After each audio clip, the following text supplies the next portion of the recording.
어머니가 요즘 밥을 잘 안 드세요.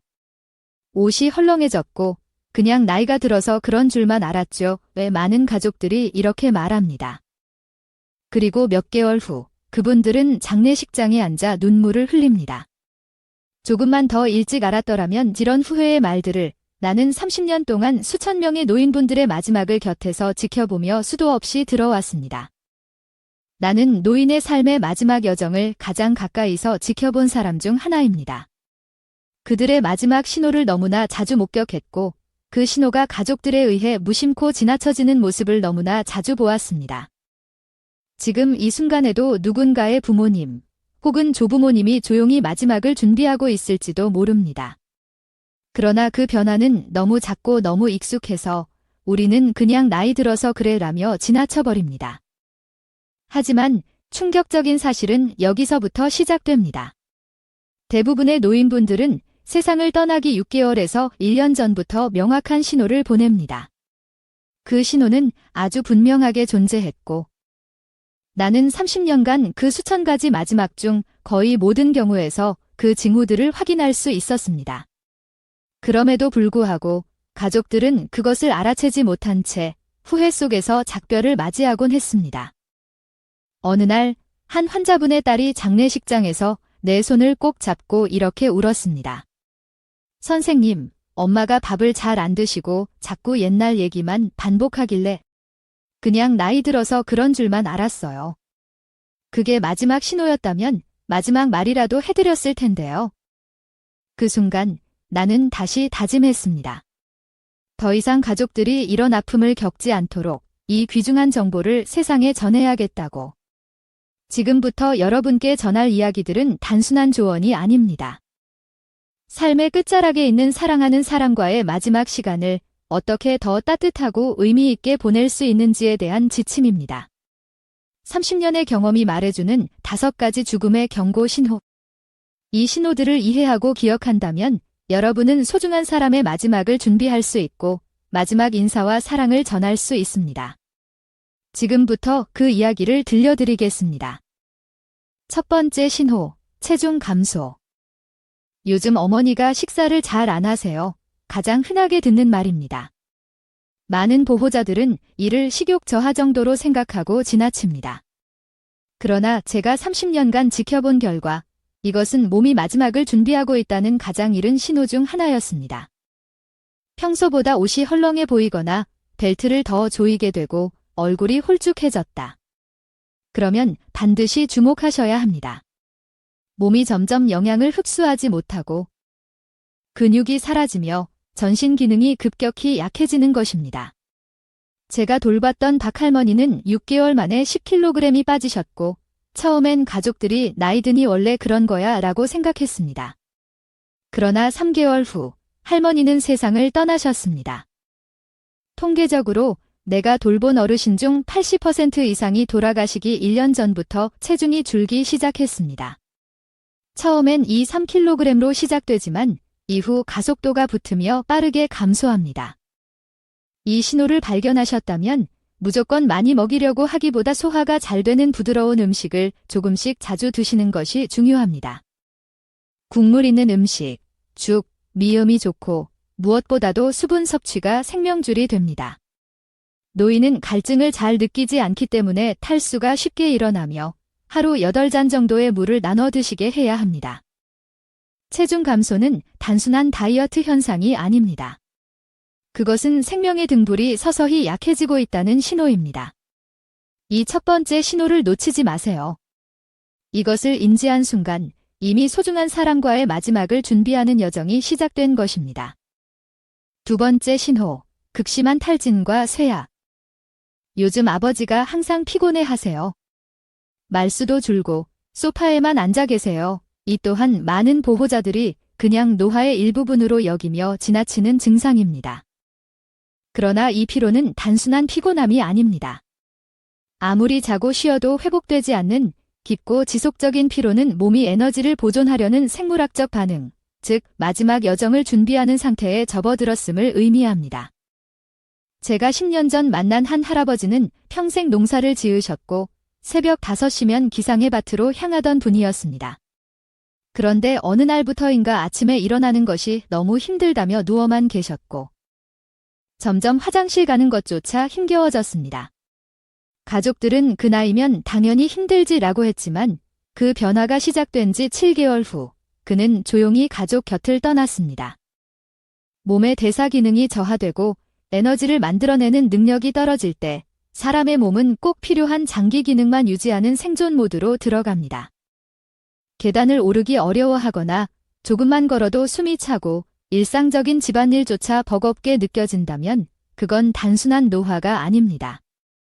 몸이 마지막 준비를 하고 있다는 경고입니다. 게다가 이런 육체적 쇠약은 자연스럽게 사회적 고립으로 이어집니다. 친구를 만나는 것도 가족 모임에 참여하는 것도 너무 버거워지죠. 이로 인해 감정적인 위축과 무기력함이 동반되며 점점 대화와 접촉을 줄이고 내면으로 후퇴하게 됩니다. 내가 3,000명 이상의 말기 환자를 돌보며 확인한 것은 이런 탈진이 시작되면 대부분 6개월에서 1년 사이에 큰 변화가 찾아온다는 점입니다. 그렇다면 우리는 무엇을 해야 할까요? 가장 중요한 것은 강요하지 않는 것입니다. 움직여야 건강해져요 라며 억지로 산책을 시키거나 운동을 유도하는 것은 오히려 그분들께 심리적 스트레스와 신체적 부담만 가중시킵니다. 대신 작은 활동에도 칭찬과 격려를 아끼지 말아야 합니다. 그리고 충분한 휴식을 허용해 주세요. 무엇보다 중요한 것은 함께 있는 시간의 질을 높이는 것입니다. 대화를 많이 하지 않아도 괜찮습니다. 그저 곁에 있어주고 손을 잡아주는 것만으로도 큰 위로가 됩니다. 실제로 내가 기억하는 한 할머니는 매일 창밖만 바라보며 말없이 시간을 보내셨습니다. 그런데 그 따님은 매일 병원을 찾아와 조용히 손을 잡고 곁에 앉아 있었습니다. 어느 날 할머니가 나지막이 말씀하셨습니다. 딸이 손잡아줄 때가 하루 중 제일 행복해. 그 순간을 나는 잊을 수 없습니다. 말 한마디 없는 침묵 속에서도 그 작은 접촉이 주는 따스함과 위로는 그 어떤 약보다 강력했으니까요. 곁에 있어주는 것, 그것이야말로 가장 귀한 선물입니다. 말하지 않아도 괜찮습니다. 그냥 함께 있는 그 시간이 두고두고 남을 가장 따뜻한 기억이 됩니다. 이제 여러분께 세 번째 신호에 대해 말씀드리겠습니다. 가장 가슴 아픈 변화이지만 동시에 가장 중요한 마지막 대화의 기회를 뜻하는 신호. 바로 인지 기능 저하와 내면으로의 후퇴입니다. 세 번째 신호, 인지 기능 저하와 내면으로의 후퇴. 이 변화는 겉으로 보기엔 단순한 건망증 같기도 하고 일시적인 집중력 저하처럼 느껴질 수 있습니다. 하지만 이 신호는 단순히 나이 들어서 생기는 치매와는 결이 다릅니다. 삶의 끝자락이 가까워질 때 뇌에 나타나는 신경학적 변화는 조금 더 조용하고 서글프게 다가옵니다. 정할머니는 40년간 초등학교 교사로 일하시던 누구보다 똑 부러지고 총명했던 분이었습니다. 그러나 어느 날부터 같은 질문을 반복하시고 가족들 이름을 자꾸 헷갈려하기 시작했습니다. 가족들은 치매 검사를 받게 했지만 검사 결과는 정상이었습니다. 그리고 정확히 5개월 후 할머니는 세상을 떠나셨습니다. 이처럼 병원에서 아무런 이상이 없다고 해도 뇌로 가는 혈류가 줄어들면서 뇌세포 기능이 서서히 저하되는 경우가 많습니다. 갑자기 길을 잃거나 사소한 결정을 내리지 못하거나 매일 하던 취미 활동에 흥미를 잃는다면 이는 단순한 노화가 아닌 삶의 종료를 향한 뇌의 반응일 수 있습니다. 더 주목해야 할 변화는 내면으로의 후퇴입니다. 평소 수다스럽고 활발하던 분이 어느 순간부터 말수가 줄고 가족 모임에서도 한쪽 구석에 앉아 조용히 계시고 대화에는 거의 참여하지 않으려 합니다. 그저 창밖을 멍하니 바라보거나 먼 과거의 이야기, 자신의 유년 시절, 젊은 시절, 결혼 이야기 같은 를 반복해서 말합니다. 이것은 마치 자신의 삶을 정리하고 마지막 인생 페이지를 넘기려는 무의식적인 행동입니다. 내가 수많은 사례를 통해 확인한 바에 따르면 이런 인지적, 감정적 후퇴가 시작되면 보통 3개에서 6개월 안에 더 큰 신체적 변화가 뒤따릅니다. 그렇기 때문에 이 시기는 너무나도 소중합니다. 마지막 대화를 나눌 수 있는 시간, 아직 감정적 연결이 가능한 순간이기 때문입니다. 하지만 많은 가족들이 이때 실수를 합니다. 정신 차리세요. 왜 그렇게 멍하게 있어요? 이야기 좀 제대로 해봐요. 이런 말은 오히려 어르신들에게 깊은 상처가 됩니다.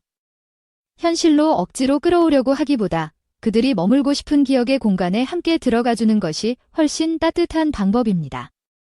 어떻게 해야 할까요? 첫째, 조용하고 안정적인 환경을 만들어주세요.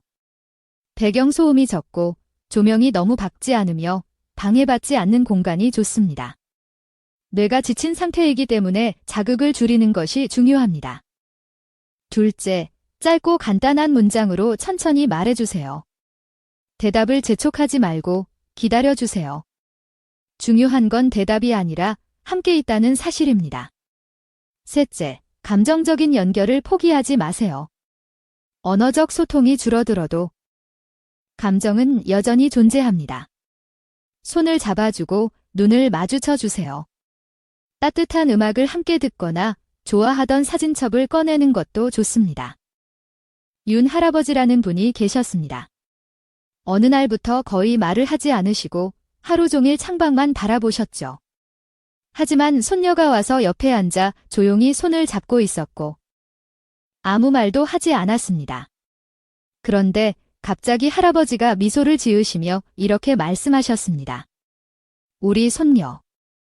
그 순간은 말보다 깊은 사랑이 오가는 기적 같은 장면이었습니다. 감정의 교감은 말보다 훨씬 더 오래 남고 더 깊이 전해집니다. 이 시기에 사랑하는 사람과 마지막 대화를 나눌 수 있다는 것. 그것은 너무나 소중한 선물입니다. 이제 네 번째와 다섯 번째 신호를 알려드리겠습니다.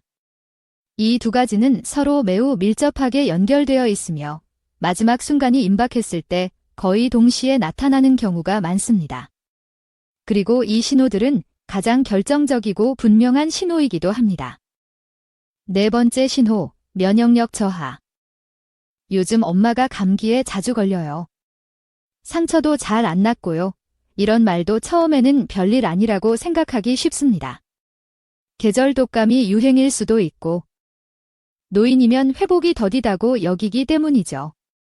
하지만 갑자기 면역 체계가 약해지면서 반복적으로 감염되거나 작은 상처조차 회복되지 않는다면 이것은 단순한 면역 저하가 아닌 삶의 마지막 단계에서 나타나는 명백한 경고일 수 있습니다. 내가 돌봤던 당 할머니는 평생 감기 한 번 앓지 않으신 건강 체질이셨습니다. 그러나 돌아가시기 약 6개월 전부터 반복적인 감기 증세가 시작됐고 한 번 낫는가 싶으면 또 걸리고 그런 일이 몇 주 간격으로 계속됐습니다. 게다가 작은 종이에 베인 상처 하나가 2주가 지나도 아물지 않았습니다.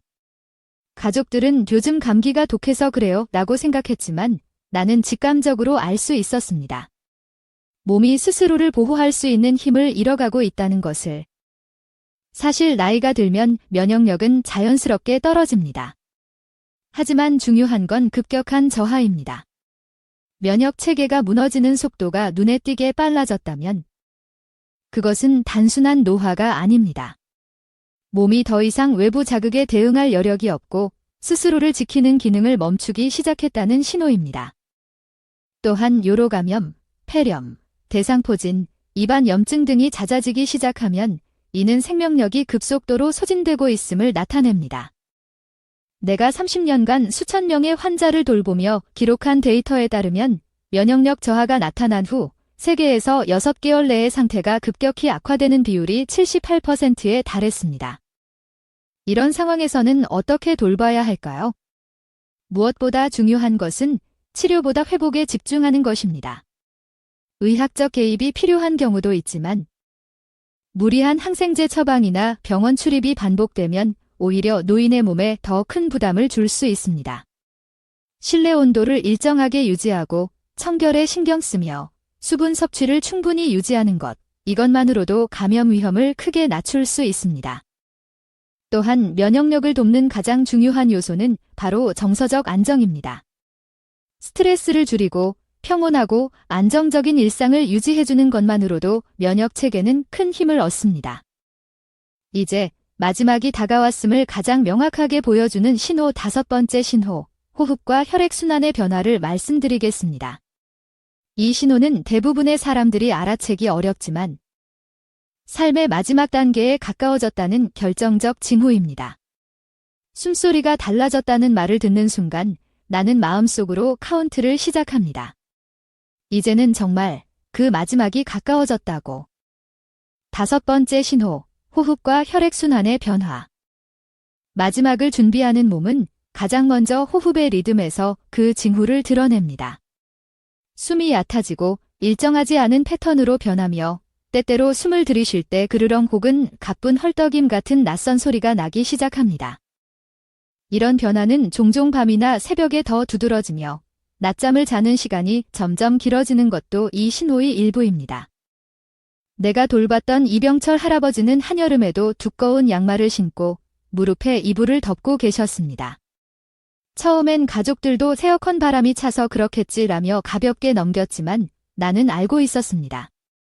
손발이 항상 차가워지고 손톱과 입술 끝이 점점 파랗게 변하는 이것은 심장이 더 이상 전신에 혈액을 충분히 보내지 못하고 있다는 매우 중대한 경고입니다. 심장 기능이 저하되면 몸은 필수 장기에만 혈류를 집중시킵니다. 그 결과 손끝과 발끝 같은 말초 부위는 점점 차가워지고 감각도 무뎌지며 체온이 급격히 떨어지죠. 피부색이 창백해지거나 푸르스름해지는 것도 이제 혈액순환이 무너지기 시작했다는 신호입니다. 또한 숨소리의 변화는 대부분 사람들이 처음에는 잘 인지하지 못합니다.